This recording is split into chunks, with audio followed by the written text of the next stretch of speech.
பொதுவா நம்மளோட இந்திய மண்ணு அவ்வளோ சக்தி வாய்ந்தது. இந்த மண்ணுல விளைஞ்சத சாப்பிட்டீங்கனாலே, உங்களுக்கு எல்லா விதமான அறிவு, சத்து, உடல் பலம் எல்லாமே கிடைக்கும். வெளிநாட்டுலலாம் பார்த்தீங்கன்னா, உரம்லாம் போட்டு பெருசு பெருசா இருக்கும்.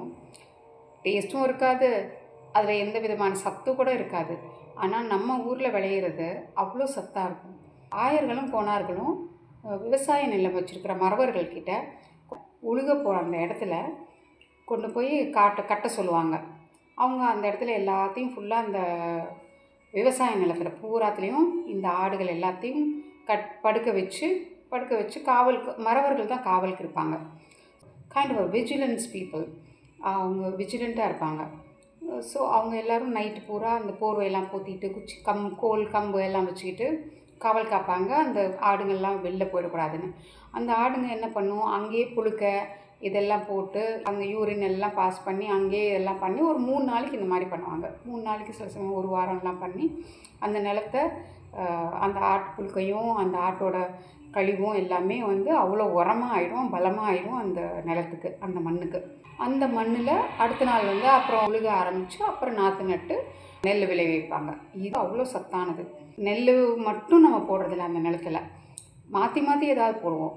ஒன்றுக்கு நிலக்கடலை போடுவோம், இல்லை ஏதோ ஒரு பயிரை போட்டுக்கிட்டே இருப்போம். வருஷம் பூரா நம்மளுக்கு போயிட்டுக்கிட்டே இருக்கிறதுனால நம்மளுக்கு அந்த மண் பயங்கர சத்தாயிடும்.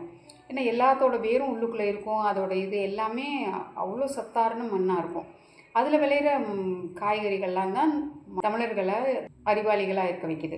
மற்ற நாடுகள் எல்லாம் 6 மாதம் குளிராக இருக்கும். அதனால் அவங்களால எதையுமே விளைவிக்க முடியாது. அந்த மண் 6 மாதம் சும்மாவே கிடக்கும்.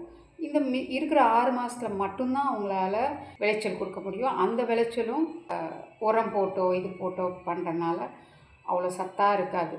அதனால் நம்ம ஊரில் விளையிற காய்கறிகள், பழம், நட்ஸு, கிரெயின்ஸ் எல்லாத்துக்குமே அவ்வளோ சத்தானதாக இருக்குது.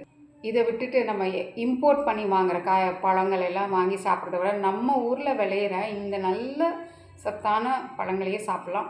இந்த யூதன்கள் எல்லா கெமிக்கல்ஸையும் போட்டு கெடுத்து நம்மளுக்கு ஏதோ கொடுத்துட்ருக்காங்க.